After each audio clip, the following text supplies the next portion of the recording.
मंगल भवनय मंगलयारी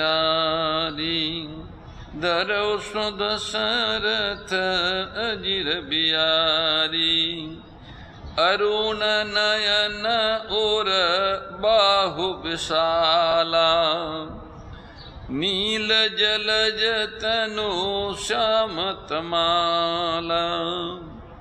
कटिपट पीत कसे बरबाथा रुचिर चाप सायक दोहुआ था श्याम गोर सुंदर दोहु भाई विश्वामित्र महानिधि पाई प्रभु ब्रह्मण्य देव में जाना मोहि नीति पिता तजो भगवाना चल जात मुनि दीन ही दिखाई सुनि ताड़का क्रोध कर धाई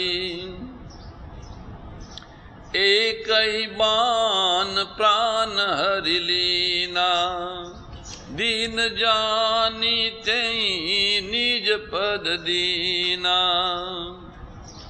तब ऋषि निज नाथई जिय चीनी विद्या निधि कहो विद्या दीनी जाते लागन क्षुधा पिपासा अतुलित बल तनु तेज प्रकाशा जय सिया राम जय जय सिया राम जय सिया राम जय जय सिया राम आयुध सरब समर्पिके प्रभु निज आश्रम यानि कंद मूल फल भोजन दीन भगति हित जान सियावर रामचंद्र भज जय शरणम शंकर हरि ओम जय जय श्री राम जय जय हनुमान हरि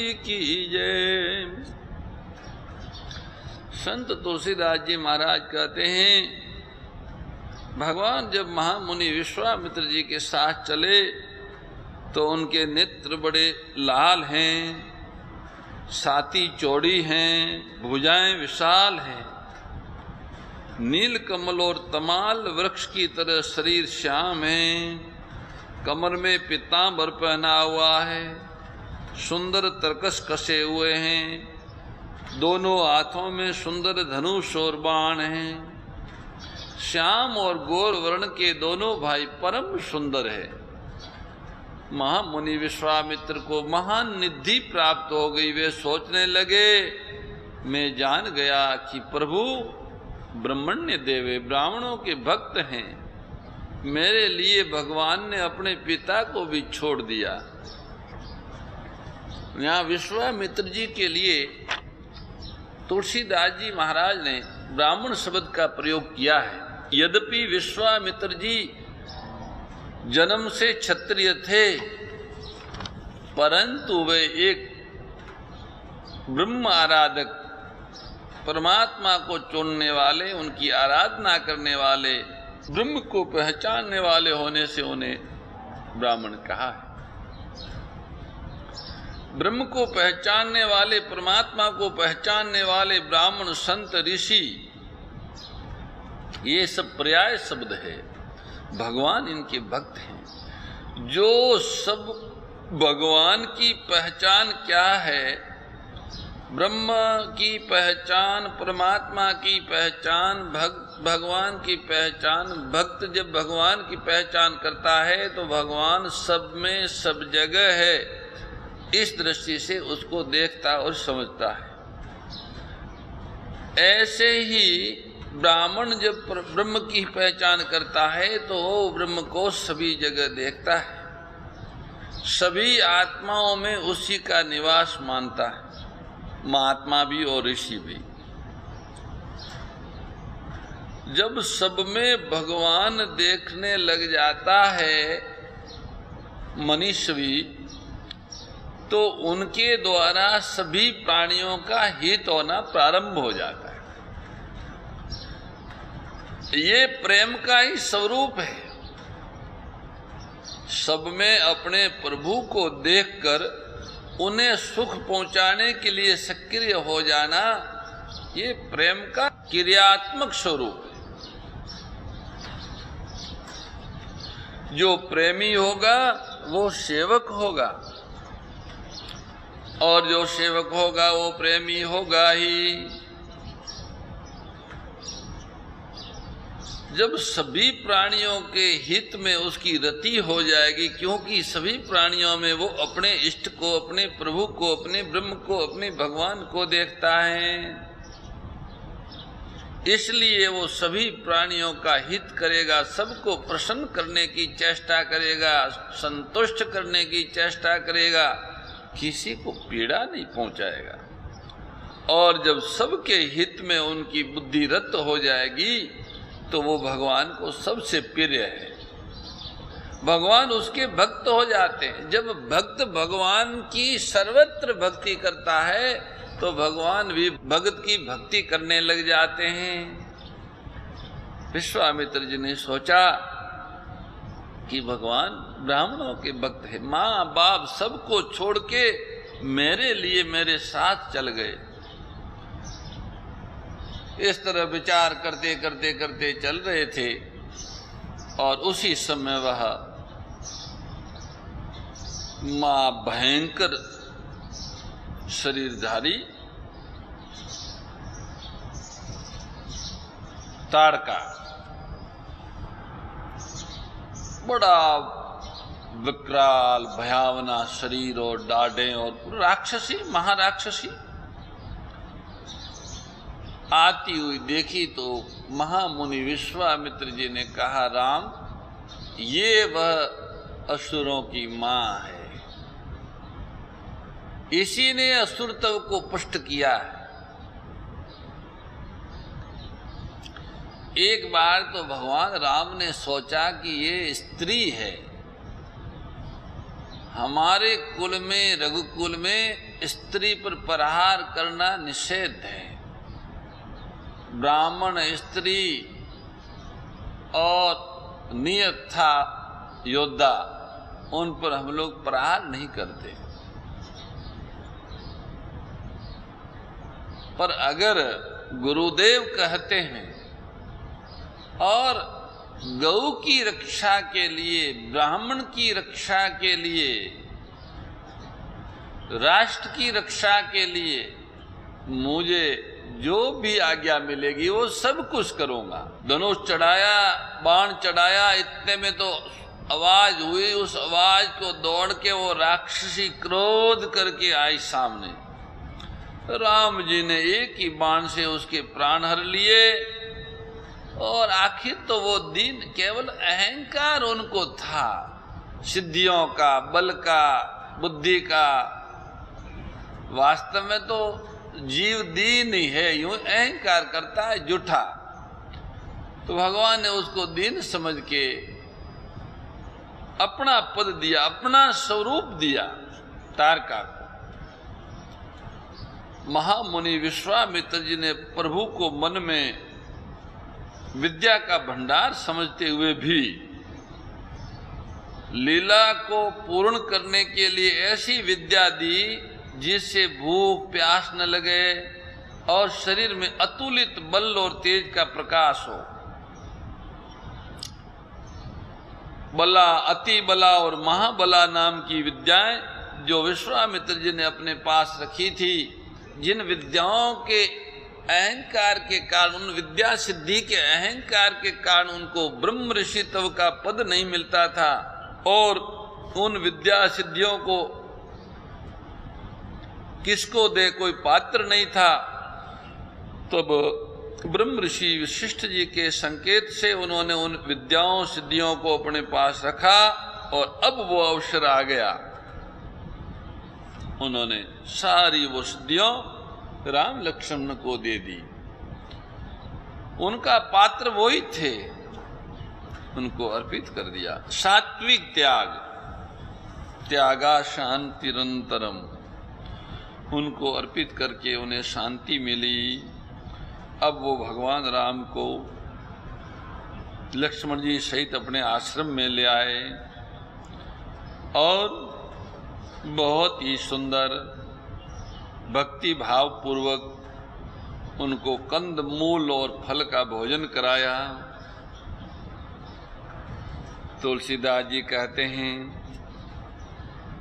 प्रात कहा मुनि सन रघुराई, निर्भय यज्ञ करो तुम जाई, होम करन लागे मुनि जारी, आपुरे मख की रखवारी, सुनि मारीचनी साचर क्रोई, ले सहाय धावा मुनि द्रोई, बिनु फरमान राम तेहि मारा, सत जोजन गा सागर पारा, पावक सरसो बाऊ पुनि मारा, अनुज निशाचर कट कुसंगारा, मारी असुर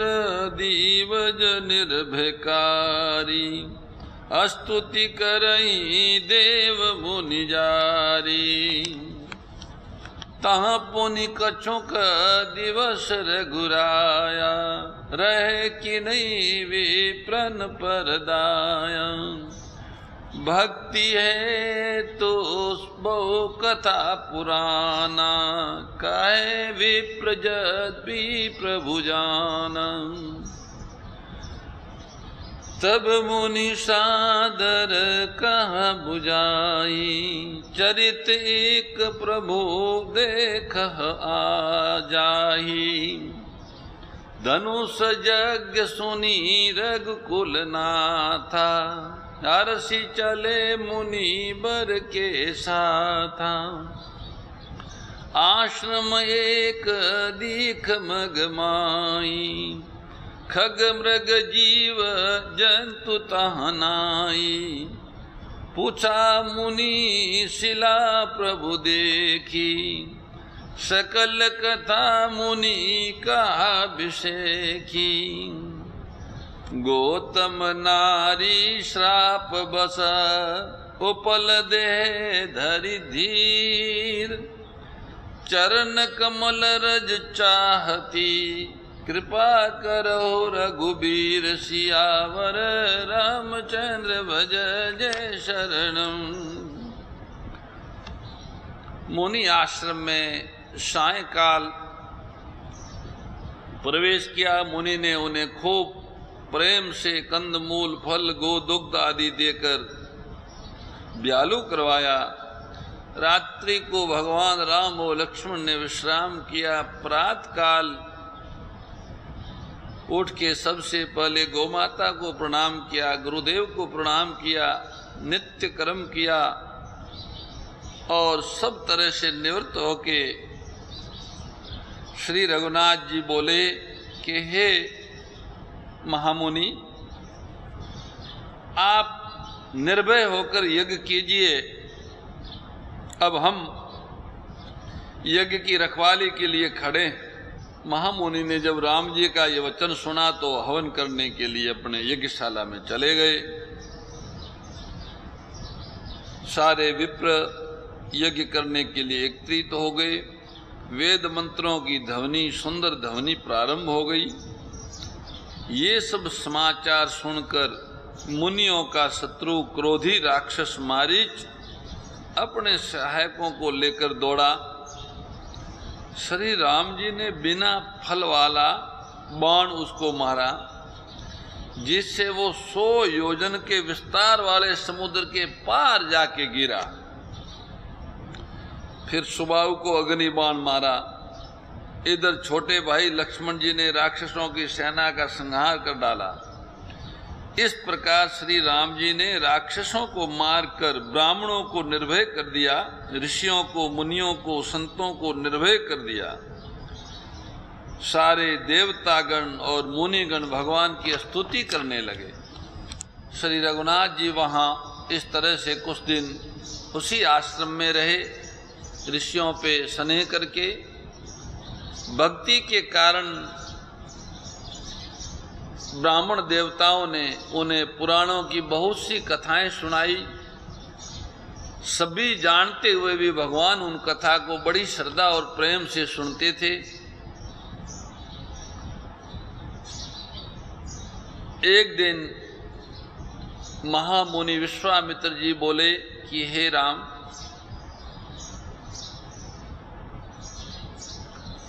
यहाँ से कुछ दूरी पर जनकपुरी है। जनकपुरी के राजा जनक एक धनुष यज्ञ कर रहे हैं और अपने को उसे देखने चलना है, आपको भी चलना है हमारे साथ में।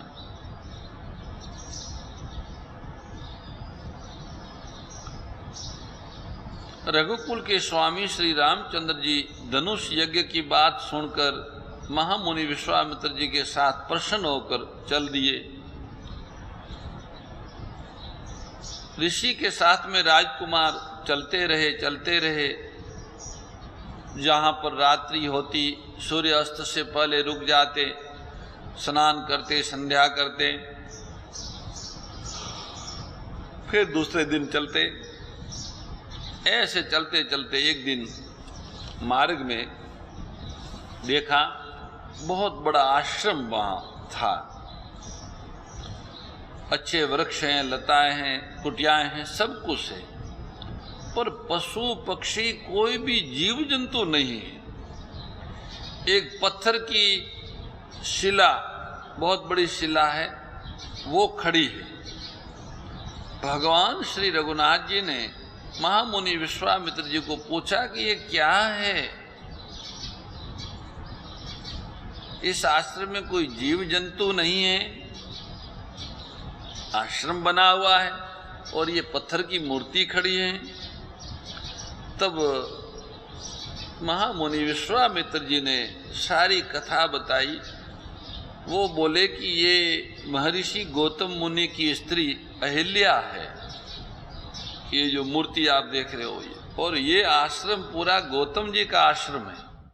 परम श्रद्धेय गौरीशी स्वामी श्री दत्त शरणानंद जी महाराज की प्रेरणा व मार्गदर्शन में विश्व के सबसे बड़े गौ सेवा संस्थान श्री गोधाम महातीर्थ पथमेड़ा द्वारा संरक्षित लाखों बीमार, विकलांग, वृद्ध एवं अशक्त गोवंश वेद लक्षणा गोमाता की सेवा के साथ साथ भारतीय गोवंश का संरक्षण, संपोषण, संवर्धन एवं उनसे प्राप्त पंचगव्यों का परिष्करण व विनियोग करना, घर घर गोपालन, गो अभ्यारण्य, घास चारा उत्पादन हेतु गोचर भूमि का विकास, गोपालन लोक संस्कृति के पुनर्जागरण हेतु वेद लक्षणा गो महिमा का प्रचार प्रसार करना तथा गोपालक किसानों के स्वावलंबन हेतु गो कृषि अन्न एवं गो दुग्धान का गुणवत्ता युक्त बाजार तैयार करना श्री गोधाम महातीर्थ का पावन उद्देश्य है। आप सभी दानदाता श्री गोधाम महातीर्थ पथमेड़ा द्वारा संचालित गो सेवा महाअभियान में बढ़ चढ़कर सहयोग कर